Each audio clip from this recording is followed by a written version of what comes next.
নজর রাখবো পরবর্তী সংবাদে। রথযাত্রা লোকারণ্য মহা ধুমধাম, ভক্তরা লুটায়ে পথে করেছে প্রণাম। পথ ভাবে আমি দেব, রথ ভাবে আমি, মূর্তি ভাবে আমি দেব, হাসি অন্তর্যামী। রথযাত্রা উপলক্ষে গোটা দেশ জুড়ে কিন্তু এক প্রকার সাজো সাজো রব এবং একই সঙ্গে পুরীর জগন্নাথ মন্দিরে সেজে উঠেছে দড়ির টান দিতে ভক্তরা এক প্রকার লুটায়ে পড়েছে সেই পুণ্যভূমিতে। তবে 53 বছর পর এবার রথযাত্রায় বিরল যোগ। রথযাত্রার রাশিতে টান দিতে পুরীতে এক প্রকার ভক্ত সমাগম। রথযাত্রায় পুরীতে রয়েছেন এই মুহূর্তে রাষ্ট্রপতি দ্রৌপদী মুর্মু।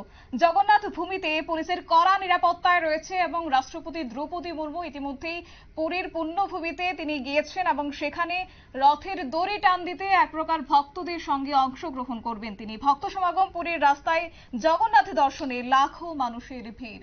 এক্সক্লুসিভ সেই ছবি, পুরীর ছবি আপনাদের সামনে আমরা তুলে ধরছি। তবে এই সম্পর্কে বিস্তারিত একটু জেনে নেবার চেষ্টা করব। আমাদের সাথে রয়েছে প্রতিনিধি অঙ্কিতা বর্ধন। 53 বছর পর সেই বিরল যুগ আমরা জানবো প্রতিনিধির কাছ থেকে। অঙ্কিতা, আমরা যেটা দেখতে পেলাম যে এই পুরীর জগন্নাথ মন্দির বলো বা গোটা দেশের যে জগন্নাথ মন্দির রয়েছে বা এই রথযাত্রাকে কেন্দ্র করে ভক্তরা তো এক প্রকার উৎসাহিত রথের দড়ি টান দিতে, তারই মধ্যে এবার বিরল যুগের কথা বলা হচ্ছে যা কিনা 53 বছর পর। কি সেই বিরল যুগ?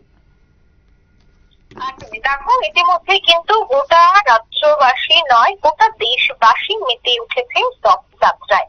বিশেষ করে পুরীর জগন্নাথ মন্দিরের রথযাত্রা প্রত্যেক বছরই একেবারে ঐতিহ্যবাহী বা একেবারে যে সব থেকে বড় রথযাত্রা হয় সেটা কিন্তু আর বলার অপেক্ষা রাখে না। তারই মধ্যে আমরা খবর পাচ্ছি এবারও কিন্তু পুরীতে রথযাত্রাকে কেন্দ্র করে মানুষের বিশাল ঢল, অর্থাৎ ভক্তদের ঢল নেমেছে পুরীতে। রথের নিচে চেনা চেহারা ফিরেছে রথের দিনে চেনা চেহারা ফিরেছে জগন্নাথ ধাম। শোনা যাচ্ছে যে ভক্তদের জয়ধ্বনি শুরু হয়েছে মন্দিরে।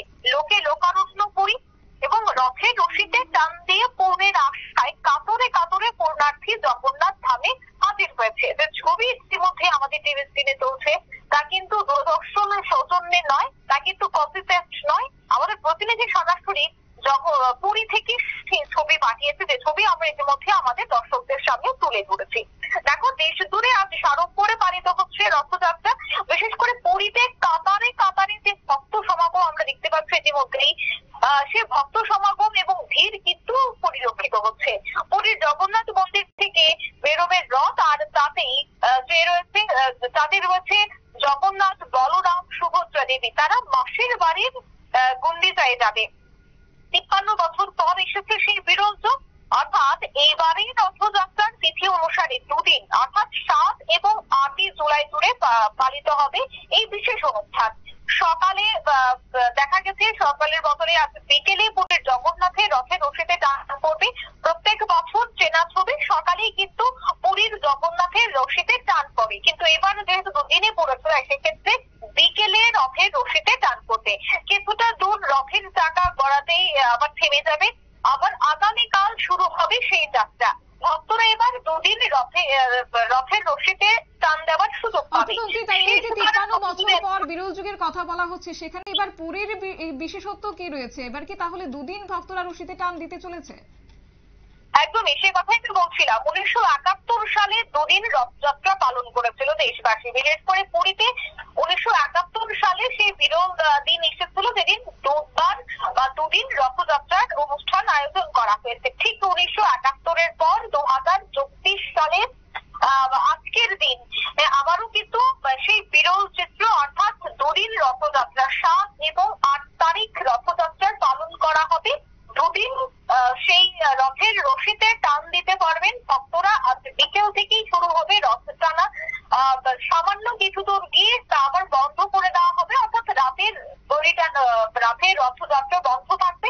আবারও কিন্তু কাল সকালে রথের রশিতে টান পড়বে। অর্থাৎ আজ বিকেলে এবং আগামীকাল সকালে কিন্তু রথের রশিতে টান দেওয়ার জন্য পূর্ণার্থীদের ভিড় পরিলক্ষিত হবে। 1971 সালের পর 2024 সালের 7 তারিখে জগন্নাথ মন্দিরের যে সিংহদ্বার, সেই সিংহদ্বারের সামনেই সুসজ্জিত রথগুলি রাখা হয়েছে। বিকেলে সেখান থেকে রওনা দিয়ে গন্ডিত মন্দিরে নিয়ে যাওয়া হবে। অর্থাৎ এক সপ্তাহ রথ থাকবে। উল্টো রথে আবার পুরী মন্দিরে ফিরে আসবে জগন্নাথ, বলরাম এবং সুভদ্রা। রাষ্ট্রপতি দ্রৌপদী মুর্মু তিনি উপস্থিত হয়েছেন, যে কথা তুমি কিছুক্ষণ বর্তমানে দর্শকদের সামনে তুলে ধরেছে। ইতিমধ্যে পশ্চিমবঙ্গ সরকারের পক্ষ থেকে এর জন্য বিশেষ ব্যবস্থা গ্রহণ করা হয়েছে।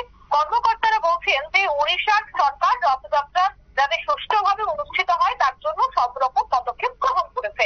বিশেষ করে জগন্নাথের ভক্তদের জন্য আজকেই এই দিন অত্যন্ত শুভ বলে মনে করা হচ্ছে। তাই এই রথযাত্রায় অংশ নিতে জানতে চাইবো তোমার কাছ থেকে, একটি বিষয় জানতে চাইবো। এই যে পুরীর রথ মানে কিন্তু লাখো লাখো ভক্তদের সমাগম, সেই জায়গায় নিরাপত্তা বিষয়টিকে কিভাবে দেখছে পুলিশ প্রশাসন? একদমই, দেখো সেক্ষেত্রে কিন্তু দেখা যাচ্ছে ওড়িশা সরকার রথযাত্রাকে কেন্দ্র করে সুষ্ঠুভাবে সমস্তটা অনুষ্ঠান সম্পন্ন করার জন্য পদক্ষেপ গ্রহণ করেছে। বিশেষ করে জগন্নাথের ভক্তদের জন্য আজকের এই দিনে কিভাবে তারা আসবেন, অর্থাৎ কিভাবে জগন্নাথ মন্দিরে তারা প্রবেশ করবেন এবং কিভাবে সেখান থেকে তারা এক্সিট করবেন, সমস্তটা বিষয়ের জন্য কিন্তু ইতিমধ্যে প্রশাসন সজাগ দৃষ্টি রেখে কাজ করে। আমরা কিছুদিন আগেও দেখেছিলাম হাতরাসের সেই ঘটনা। একাধিক সময় দেখা যায় যে ভিড়ের জন্য অনেক দুর্ঘটনা ঘটে থাকে, পদপৃষ্ঠের খবর উঠে আসে। এই ধরনের ঘটনা যেন না ঘটে তার জন্য কিন্তু আঁটসাঁট নিরাপত্তা ব্যবস্থা মোতায়েন থাকে। এবং আমরা প্রত্যেক বছর টিভির পর্দার দিকে কিন্তু এই পুরীর জগন্নাথ মন্দিরের কেমন পরিস্থিতি রয়েছে তার জন্য কিন্তু একবার হলেও টিভির পর্দায় আমরা নজর রাখি। কেন এত পরিমাণে জনসমাগম, এত পরিমাণে ভক্তদের ভিড় সেখানে পরিলক্ষিত হয়, একেবারে দেশ বিদেশ থেকে মানুষ ছুটে আসে একবার জগন্নাথের সেই জগন্নাথের রথের সেই রশিতে টান দেওয়ার জন্য। তাই এই যে ভিড় প্রত্যেক বছর হয়, এবছরও হবে। তাই আগে থেকে কিন্তু প্রশাসন সজাগ দৃষ্টি রেখে কাজ করছে। বিশেষ করে পদপৃষ্ঠের ঘটনা যেন না ঘটে তার জন্য কিন্তু একেবারে পুলিশ প্রশাসন তাদেরকে বিভিন্ন টিম গঠন করা হয়েছে এবং যে যার নির্দিষ্ট জায়গা ধরে দেওয়া হয়েছে। সে সমস্ত জায়গা থেকে কিন্তু সমস্তটা বিষয় মনিটরিং করা হচ্ছে বলে আমরা এই মুহূর্তে জানতে পারছি। একেবারে অঙ্কিতা, ধন্যবাদ তোমাকে বিস্তারিত তথ্য তুলে ধরার জন্য। আমাদের সাথে ছিল আমাদের প্রতিনিধি অঙ্কিতা বর্ধন, বিস্তারিত বিষয় তুলে ধরেছে। এক্সক্লুসিভ সেই ছবি আপনাদের সামনে আমরা তুলে ধরছি আমাদের প্রতিনিধি গ্রাউন্ড জিরো থেকে। সেই পুরীর এক প্রকার মনোরম দৃশ্য তুলে ধরেছে যেখানে লাখো লাখো ভক্তদের সমাগম আজ হবে এবং তাকে কেন্দ্র করে রীতিমতো একদিকে পুলিশ প্রশাসনও কিন্তু সজাগ দৃষ্টি রাখছে। নিউজ ভ্যান গাড়ির পর্দায় সেই ছবি আপনাদের সামনে তুলে ধরছি এবং পাশাপাশি বলা যায় আজকের এই রথযাত্রাকে কেন্দ্র করে কিন্তু এক প্রকার বিরল যোগী বলা চলে, যা 53 বছর পর এবার লক্ষ্য করবে গোটা দেশবাসী। নিয়ে নিচ্ছি ছোট্ট একটি বিজ্ঞাপন বিরতি, সঙ্গে থাকুন।